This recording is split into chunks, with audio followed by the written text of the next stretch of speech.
Hello friends, welcome to my channel. அன்றைக்கி என்ன ரெசிபினா ஒரு கூட்டு ரெசிபி ஒன்று செய்ய போகிறேன். அது சொரக்காய் வச்சு ரொம்ப டேஸ்டியாக. வாங்க எப்படி செய்கிறதுன்னு சொல்லி நம்ம இப்போ பார்க்கலாம். அதுக்கு ஒரு மீடியம் சைஸ் சொரக்காய் எடுத்திருக்கேன். ஒரு 1/2 kg இருக்கும். இதை நம்ம பீலர் வச்சு இந்த தோல் எல்லாமே இப்போ சீவி எடுத்துடலாம். கொஞ்சம் தான் ஹார்டாக இருக்கும், ஈஸியாக எடுத்துடலாம்.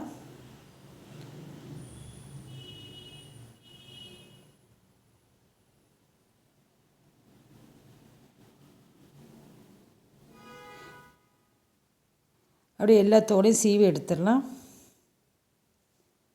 சீவி எடுத்தாச்சு. இப்போ இதை நல்லா கட் பண்ணிடலாம்.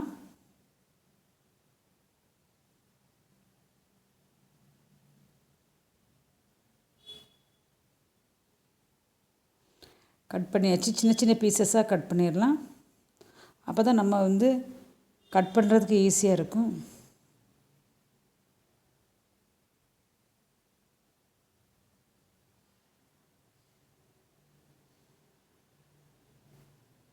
எல்லாம் ஒரே அளவாக இருக்கணும், அப்போ தான் ஈஸியாக வேகும். அந்த உள்ள சீட் இருக்குல்ல, அதையும் சேர்த்து நம்ம ஆட் பண்ணலாம். ஓகே, எல்லாம் கட் பண்ணி எடுத்தாச்சு. இவ்வளோ இருக்குது. இப்போ இதுக்கு தேவையான மசாலா அரைச்சி எடுத்துடலாம். ஒரு மிக்ஸி ஜார் எடுத்திருக்கேன். அதில் 1/2 கப்பு தேங்காய் துருவல், 1/4 ஸ்பூன் மஞ்சத்தூள், ஒரு வத்தல் மிளகாய், 3 பல் பூண்டு, ஒரு 1/2 ஸ்பூன் ஜீரகம், கொஞ்சமாக தண்ணி சேர்த்து நல்லா நைஸாக அரைச்சி எடுத்துக்கலாம். ஓகே, நல்லா நைஸாக அரைச்சாச்சு. ஒரு கடாய் நல்லா சூடாயிட்ருக்கு. அதில் கொஞ்சமாக ஆயில் ஆட் பண்ணியிருக்கேன். ஒரு ஆனியன் எடுத்து பொடிசாக கட் பண்ணி இதில் ஆட் பண்ணியிருக்கேன். இதை நல்லா வதக்கிடலாம். வதங்கியாச்சு. இப்போ நான் ஒரு தக்காளி எடுத்து பொடிசாக கட் பண்ணி ஆட் பண்ணியிருக்கேன். இதை நல்லா வதக்கிடலாம். கொஞ்சமாக உப்பு ஆட் பண்ணியிருக்கேன், அப்போ கொஞ்சம் ஈஸியாக வதங்கும். இதுக்கு மேலே நம்ம மூடி போட்டோன்னா சீக்கிரம் இது மேஷ் ஆகும். ஓகே, இது குயிக்காக இது மேஷ் ஆகிட்டு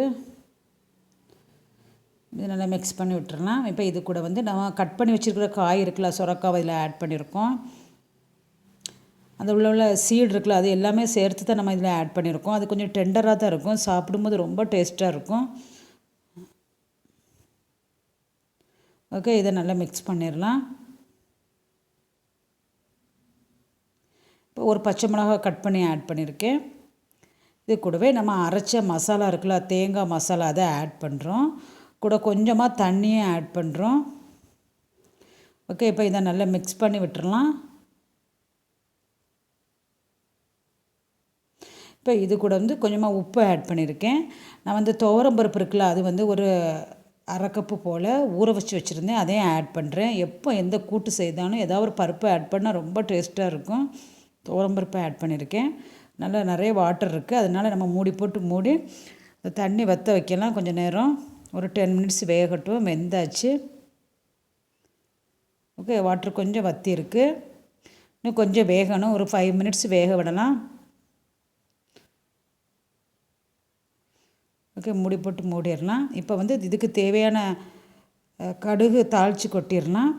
ஒரு கடாயில் கொஞ்சமாக ஆயில் ஆட் பண்ணியிருக்கேன். கொஞ்சமாக கடுகு,